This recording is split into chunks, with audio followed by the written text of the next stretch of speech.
New Hope TV, your encounter with God. When we appear before the Lord on that day, how will the Lord judge everyone? How much money you had?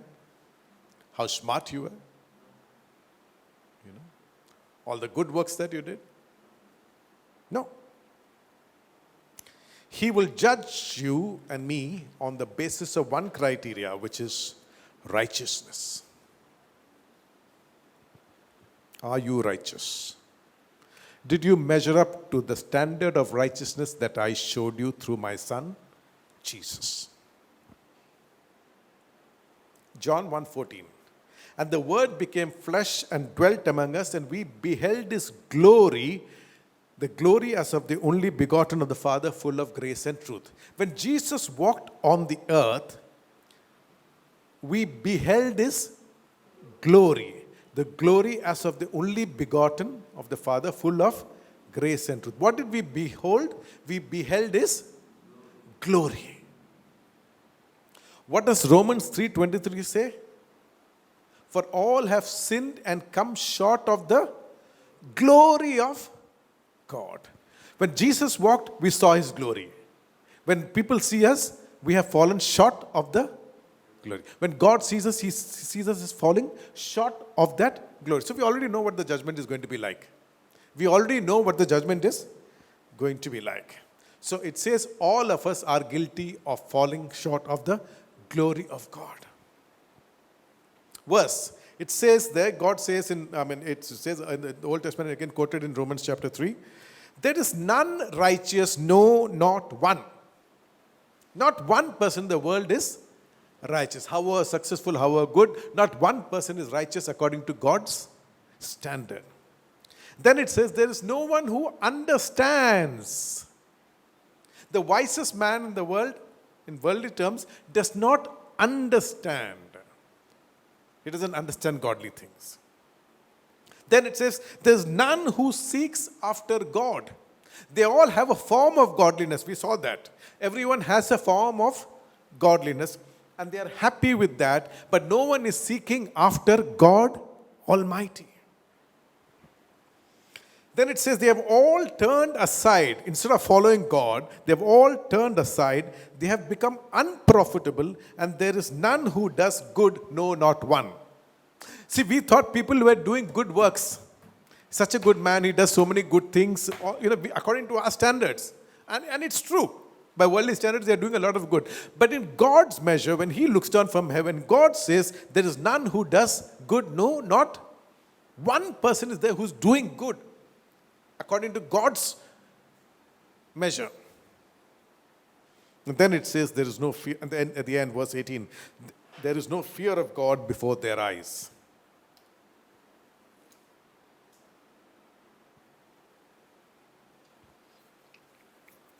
Everybody has the Bible. Every Christian has the Bible. It says there is none righteous, no, not one.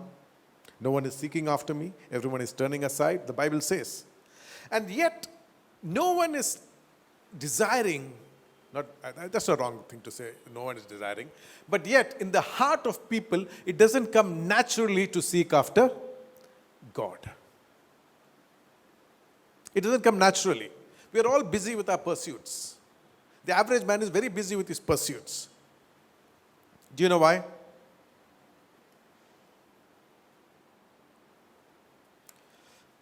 Because the average man, when Adam sinned, his spirit died. So everything, all his evaluation is based on 5 senses. He can see money, he can feel pleasure. This is how he evaluates everything. The spiritual aspect is really dead. The spiritual aspect is really dead. And man cannot receive of the things of God in the natural. Hallelujah. So there is a judgment, since we have all sinned, and we are not meeting God's standard. Which is why in John 3:16, it says, God so loved the world that He gave His only begotten Son, that whosoever believes on Him should not perish but have everlasting life. God loves the whole world. God so loved the world. He loves the whole world. He doesn't have any favorites. Which means He didn't send different sons for different people. He sent one son for the whole world. If you put your faith in that Jesus, why did Jesus come? He came to bear the punishment for my not meeting God's standard of righteousness. Right? There is a punishment, there is a judgment, and God is going to pass judgment on that day. And to avoid punishing us, because He loved us so much, He sent His Son and said, Jesus, you take the punishment for their sins. If they will trust what you are doing on the cross of Calvary, if they will trust the blood that you shed as the punishment, perfect punishment for their sins, instead of their blood, your blood, instead of their curses, your curses, instead of your blessing, their blessing, instead of their disease, your disease. If that transfer I will put on you, if only they will accept. The gospel is good news. The Spirit of the Sovereign Lord is upon me because He has anointed me to preach good news. It is not good prophecy, it is good news. News means it has already happened. The cross has already happened. So the question is no longer whether God wants you to go to heaven. The question is now whether you want to go to heaven. Hallelujah. You know, there's a man whom Jesus healed in John chapter 9, and it says that Jesus asked him, do you believe in the Son of God? And the man asked, who is He, Lord, that I may believe in Him? And Jesus said, you have both seen Him, and it is He who is talking with you. At that moment, this man had a revelation of who Jesus is. Till then he knew there is somebody called Jesus of Nazareth. At that moment his eyes were opened. And he said, Lord, I believe, and worshipped Him. Whatever we may be doing before we have a revelation of Jesus, it's not worship. You can call it whatever you want, but it's not worship. A man can worship God only after he has a revelation of who Jesus is.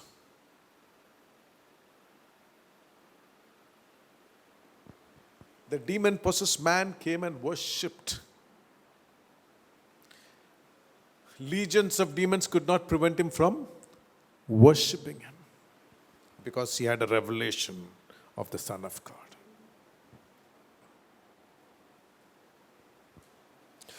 John chapter 3 verse 17. For God did not send His Son into the world to condemn the world, but that the world through Him might be saved. God does not want to condemn anyone. Man brings it on himself. If you reject John 3:16, you are condemning yourself in John 3:17. Hallelujah. Remember how last week or 2 weeks back we spoke about the rich man and Lazarus. The rich man not once asked Abraham, how come I am here and Lazarus is in heaven? That question he never asked. What did he do that I did not do? I helped more poor people than he did. Right? The rich man never asked, even once, he never asked Abraham, how come he is there and how come I am here? He knew the answer because he had condemned himself. If you reject the Son of God, you are rejecting yourself. You are condemning yourself.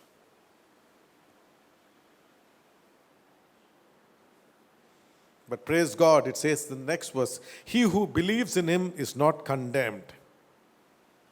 He who believes in Jesus is not condemned. You are not condemning yourself if you believe in Jesus. Either you are saying that, Lord, let Jesus be punished for my sins and accept me, or you are saying, Lord, I will be punished for my sins. Simple.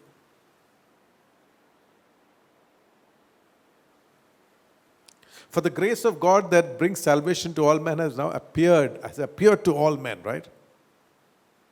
The grace of God which brings salvation has appeared to all men. Right now, the grace of God is appearing to you.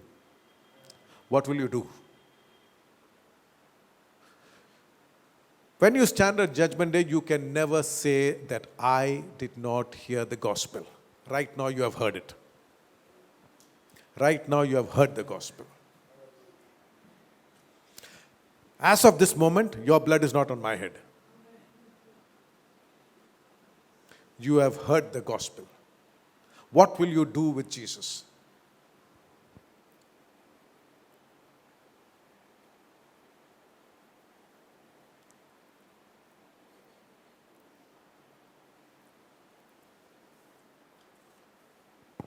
I told you in the beginning, you can call this message, you can title this talk, a foolish message. Because it says there, for the message of in 1 Corinthians chapter 1:18, for the message of the cross is foolishness to those who are perishing. If you believe this message is foolishness, my friend, wake up. It's probably because you are on fast track to hell. I don't want to sugarcoat this. I don't want to say this nicely because this is life and death.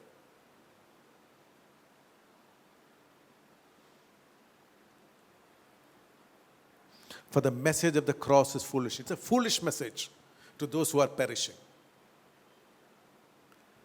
But it says here, to those who are being saved, this message is the power of God. Again in 1 Corinthians chapter 1:21, it pleased God through the foolishness of the message preached to save those who believe.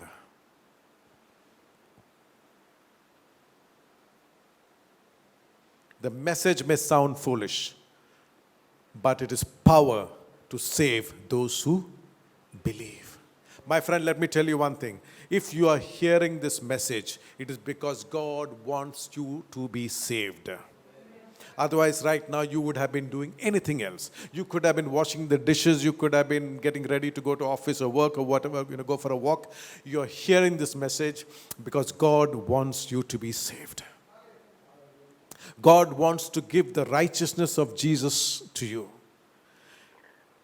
He wants to give His salvation to you. He wants to clothe you with His garment of salvation and clothe you with His robe of righteousness. Hallelujah. Hallelujah. When the Holy Spirit comes, He will convict the world of sin.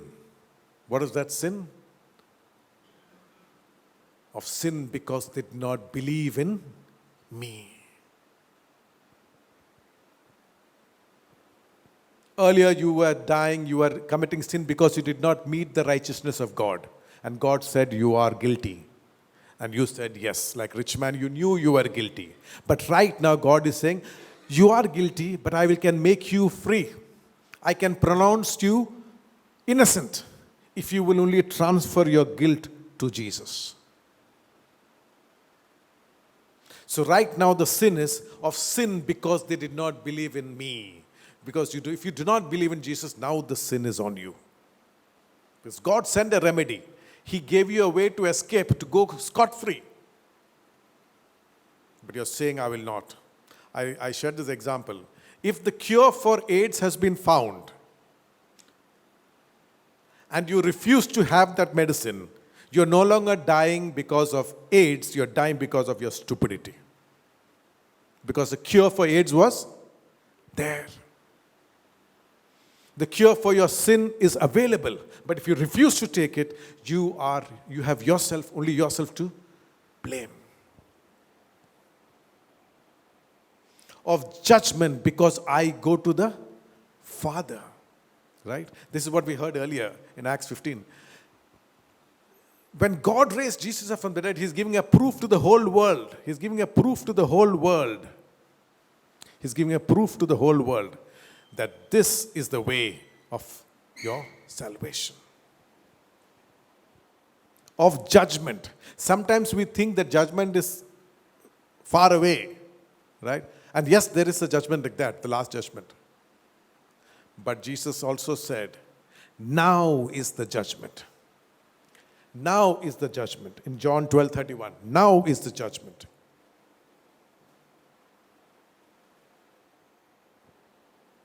Now is the judgment.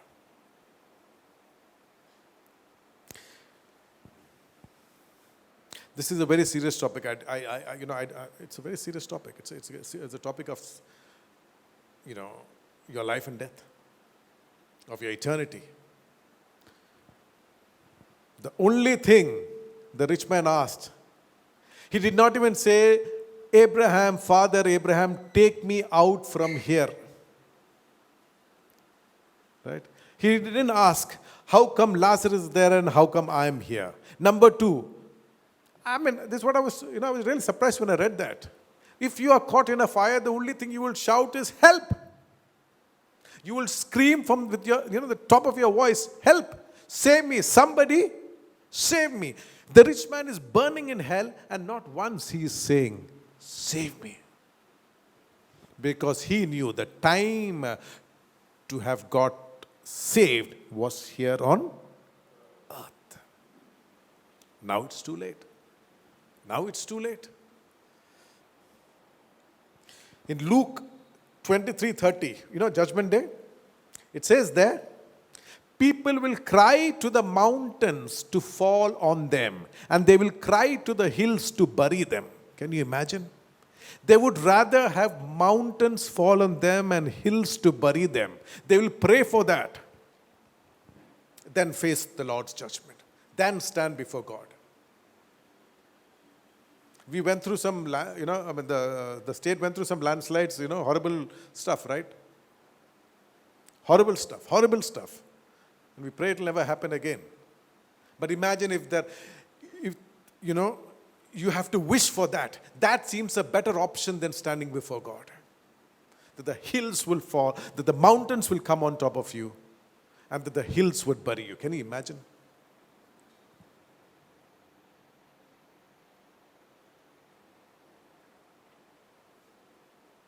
But yet it says, that need not be your option. That need not be your first choice. That you should pray that the mountains will fall on you and the hills should bury you. It says in Isaiah 30 and 29, beautiful scripture, Isaiah 30 verse 29. You shall have a song as in the night when a holy festival is kept, and gladness of heart when one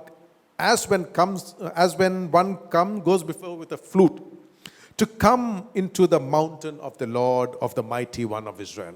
Somebody is praying for the mountain to fall on them, and there is another group of people who are going with gladness, looking forward and singing and dancing and walking forward to the mountain of the Lord. The mountain. Either you can pray for it to fall on you, or you can go forward singing and rejoicing to the mountain of the Lord.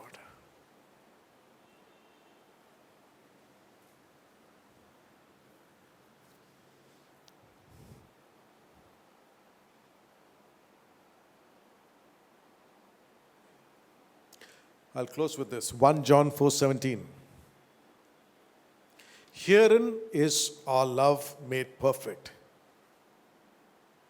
that we may have boldness before Him in the day of judgment.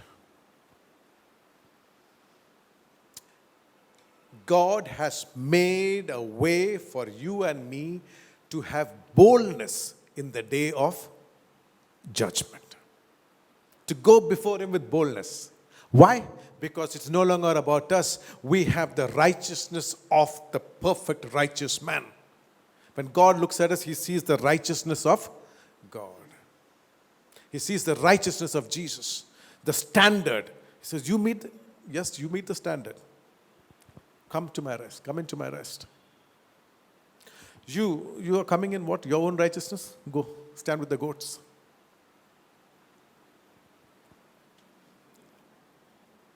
We have a way.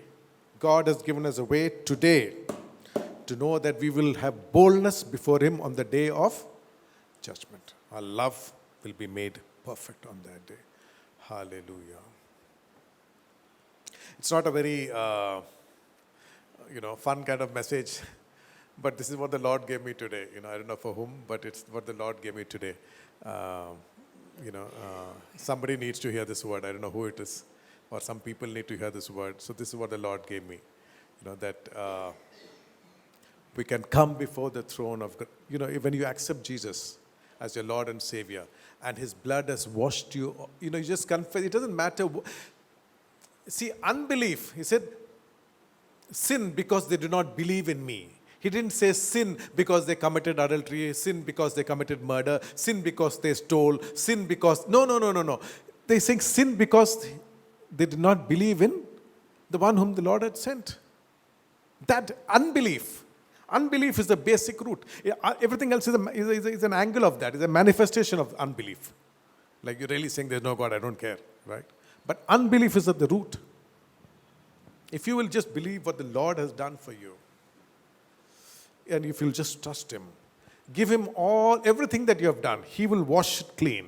He will make you as pure as wool and as white as snow. His Holy Spirit will come into you. This Bible will come alive when you read it. You will fall in love with Jesus all over again. Hallelujah. Worship will come naturally. You will want to talk to Him. He will become your elder brother, not some strange forbidding figure somewhere. He will become your elder brother, your Chetan. Just the way you talk to your elder brother, you can talk to your Lord. Hallelujah. Not only that, He is your mediator at the right hand of the Father. Every time you have a request, He is mediating for you. Hallelujah. And then you have confidence that if you ask anything, He hears that. Hallelujah. Hallelujah. The Bible, the walk with Christian walk, is not some going through reading some things every Sunday. It's not mumbling, Lord bless me and my family. It's knowing the Lord Jesus. Opening the door of your heart to Him and asking Him to come in, to wash you clean with His blood. To take all your sins, every filth, every nonsense, every last bit of dirt, throw it on Him at His feet. And ask Him to clothe you with His righteousness, with His goodness, with His salvation. And you will have joy. Amazing. Hallelujah, hallelujah. Father, we thank you, Lord, for this word. We know you sent your word with a purpose. And we thank you, Lord, in advance because it has touched the person or the people for whom it is intended. And that today they will know you as their Lord and Savior. That they will bend their knees, confess their sins before you, and in a simple way open their hearts to you. That they will know you as Lord and Savior both in their head and in their heart, Lord. And I pray that you will fill them with your Holy Spirit and that your Holy Spirit will be their guide. For as many as are led by the Spirit of God, these are the sons of God. We thank you for what you have done today. We give you glory, honor, power, and praise. We thank you for being glorified. In Jesus' mighty name we pray.